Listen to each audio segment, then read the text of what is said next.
For thousands of years, the desert sands of Egypt have hidden secrets older than recorded history. But among all the ruins, temples, and burial sites, one place stands apart. A site so ancient, so unusual, and so architecturally advanced that even today, archaeologists struggle to explain how it was built. This is Abydos, the city of the dead, and deep beneath its shifting sands lies a tomb unlike any other.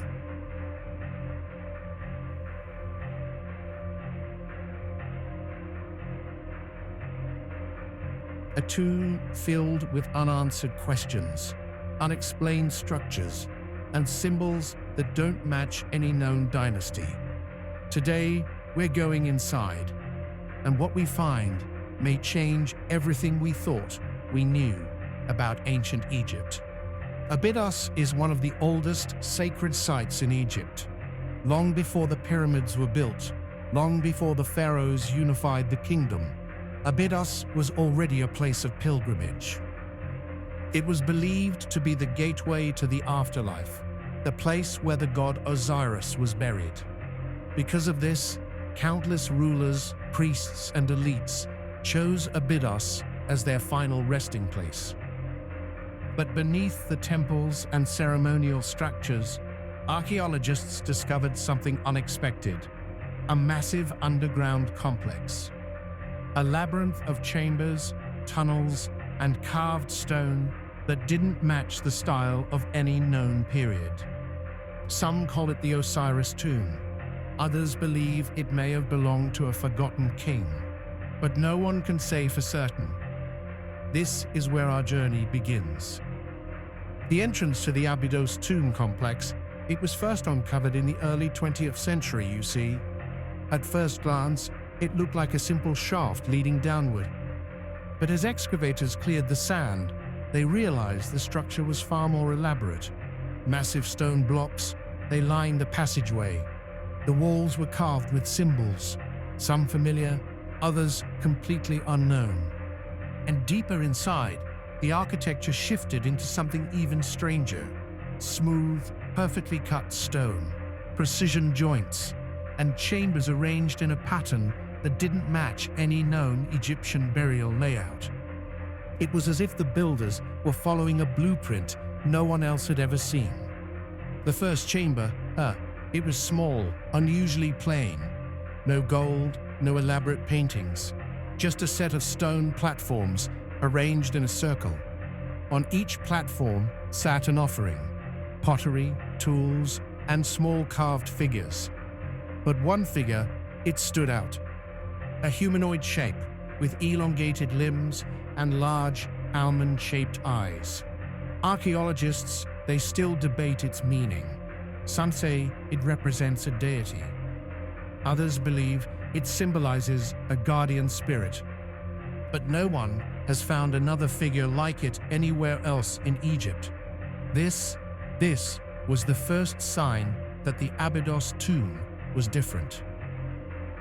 Behind the offering circle, researchers discovered a narrow passage leading deeper underground.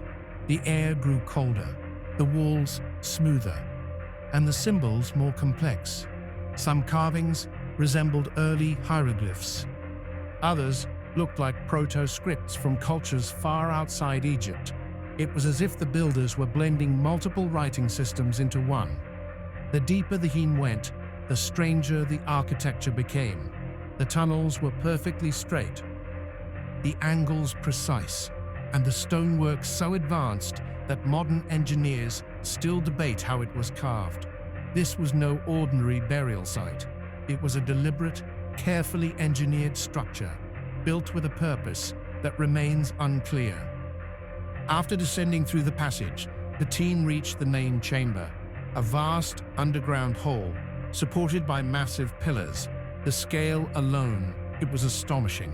It shouldn't have been possible with the tools of the era. At the center of the chamber sat a massive stone sarcophagus, carved from a single block of granite, perfectly smooth, perfectly sealed. There were no inscriptions identifying the occupant, no royal cartouche, no symbols of rank or lineage. Just a single carving on the lid, a stylized eye, surrounded by radiating lines. Some believe it represents the Eye of Horus. Others argue it's something far older, a symbol whose meaning has been lost to time. When archaeologists finally opened a sarcophagus, they expected to find a mummy, but what they found was far stranger. Inside was a set of wooden fragments, decayed beyond recognition. But beneath them lay something unexpected, a series of stone tablets arranged in a pattern. Each tablet was carved with symbols that didn't match any known Egyptian script.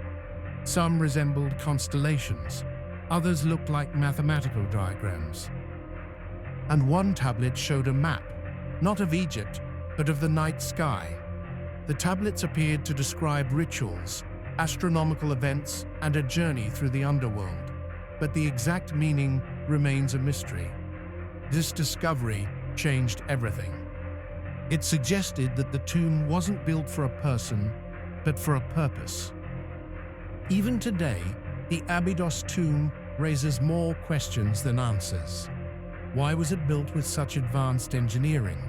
Why does its layout differ from every other tomb in Egypt? Why do the symbols resemble scripts from multiple cultures? And who, or what, was the sarcophagus meant to honor? Some researchers believe the tomb was a ceremonial site dedicated to Osiris. Others think it belonged to a forgotten dynasty. And a few propose that it may have been a repository of ancient knowledge, a kind of library carved in stone. Whatever the truth is, the Abydos tomb remains one of the most mysterious archaeological sites in the world. Today, Abydos continues to reveal new secrets. Every excavation uncovers new artifacts, new symbols, and new clues about the people who built this extraordinary complex. But despite decades of research, the central mystery remains unsolved. Who built the Abydos tomb? What knowledge were they trying to preserve? And why did they hide it so deep beneath the earth? One thing is certain, Abydos was no ordinary burial site. It was a place of power, ritual, and profound significance. A place where the ancient world tried to speak to the future, and today we're still listening. If you want to explore more ancient mysteries, forgotten civilizations, and unexplained discoveries, make sure to subscribe, because the story of Abydos is far from over, and the next discovery might rewrite history once again.